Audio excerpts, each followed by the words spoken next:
हम किसी के साथ प्यार से व्यवहार कर सकते हैं, लेकिन सामने वाला हमें उसी तरह समझे, यह हमारे हाथ में नहीं। हम पूरी तैयारी कर सकते हैं, लेकिन हर बार सफलता मिले, यह हमारे नियंत्रण में नहीं। हम अपना सर्वश्रेष्ठ दे सकते हैं, लेकिन हर परिणाम अपनी इच्छा के अनुसार मिले, यह जरूरी नहीं। और यही मनुष्य सबसे ज्यादा परेशान होता है। हम समस्या से कम और अपनी अपेक्षाओं से ज्यादा दुखी होते हैं। हम चाहते हैं ऐसा ही होना चाहिए, उस व्यक्ति को मेरे साथ ऐसा ही व्यवहार करना चाहिए, मुझे इतनी मेहनत के बाद यह परिणाम जरूर मिलना चाहिए। और जब जिंदगी हमारी इच्छा के अनुसार नहीं चलती, तो हम टूटने लगते हैं। श्री कृष्ण हमें सिखाते हैं कि कर्म से भागना नहीं है, बल्कि कर्म करते हुए परिणाम के प्रति अपनी अत्यधिक आसक्ति को कम करना है। इसका अर्थ यह बिल्कुल नहीं कि लक्ष्य छोड़ देना है।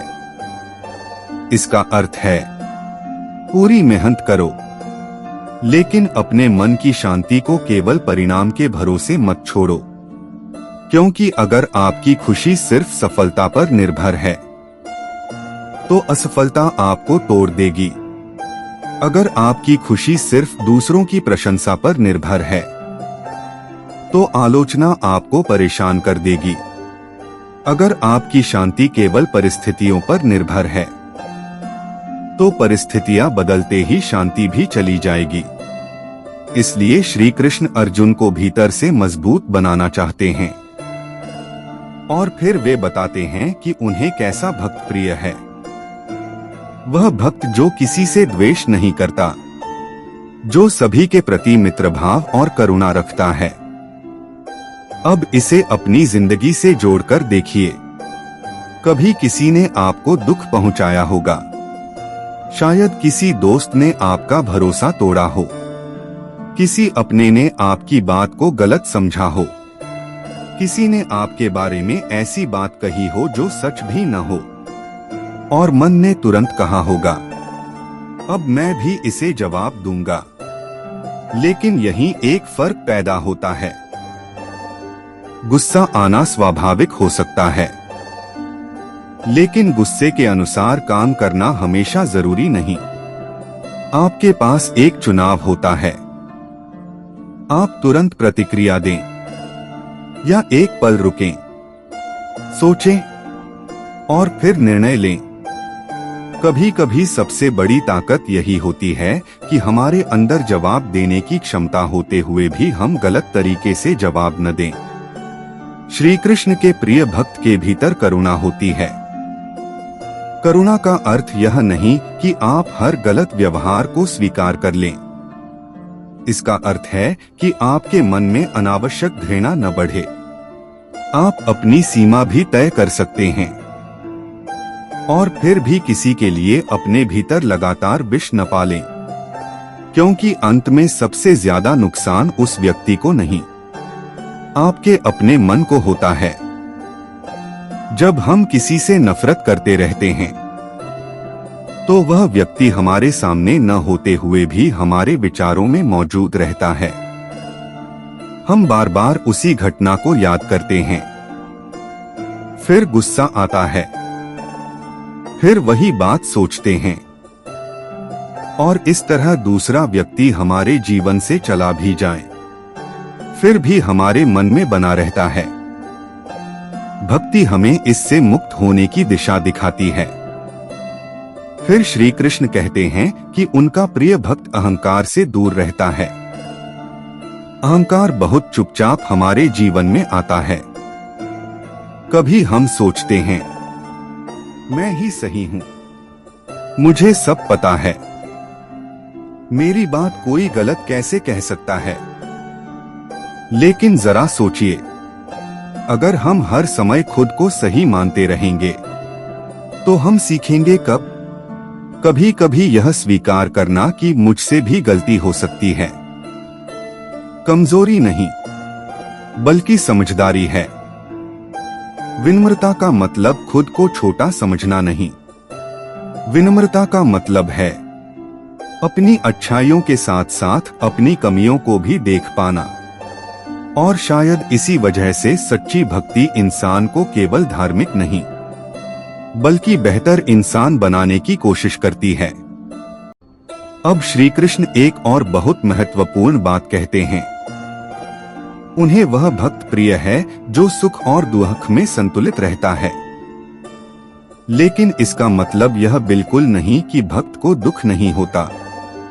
दुख होगा, आंखों में आंसू भी आ सकते हैं, मन टूट सकता है। लेकिन फर्क यह है कि वह व्यक्ति दुख को अपना पूरा अस्तित्व नहीं बनने देता। जैसे आसमान में बादल आते हैं, कुछ समय के लिए पूरा आकाश ढक जाता है, लेकिन आसमान खत्म नहीं होता। वैसे ही जीवन में दुख आ सकता है, लेकिन हमारा पूरा जीवन केवल दुख नहीं बन जाता। आज अगर कोई समस्या है तो इसका मतलब यह नहीं कि हमेशा यही रहेगा। परिस्थितियां बदलती हैं, समय बदलता है, लोग बदलते हैं और हमारा मन भी बदल सकता है। इसलिए कठिन समय में भी उम्मीद को पूरी तरह छोड़ देना जरूरी नहीं। अब सोचिए, किसी ने आपकी तारीफ की, आपको बहुत अच्छा लगा। फिर अगले दिन किसी ने आपकी आलोचना कर दी, मन खराब हो गया। अगर हमारा मन हर शब्द के साथ ऊपर नीचे होता रहेगा तो हमें शांति कब मिलेगी? श्री कृष्ण ऐसे भक्त की बात करते हैं जो प्रशंसा और आलोचना दोनों को सुनकर अपने भीतर संतुलन बनाए रखने का प्रयास करता है। इसका मतलब यह नहीं कि आलोचना से कभी सीखना ही नहीं, बल्कि सही बात हो तो सीखो, गलत बात हो तो उसे मन पर बोझ मत बनाओ। हर किसी की राय को अपने जीवन का सत्य बना लेना जरूरी नहीं। और शायद यही बात आज के समय में सबसे ज्यादा जरूरी है, क्योंकि आज हम हर समय दूसरों की राय से घिरे रहते हैं। लोग क्या सोचेंगे, लोग क्या कहेंगे, किसने क्या पोस्ट किया, किसने किसकी तारीफ की, किसे कितने लोग पसंद करते हैं।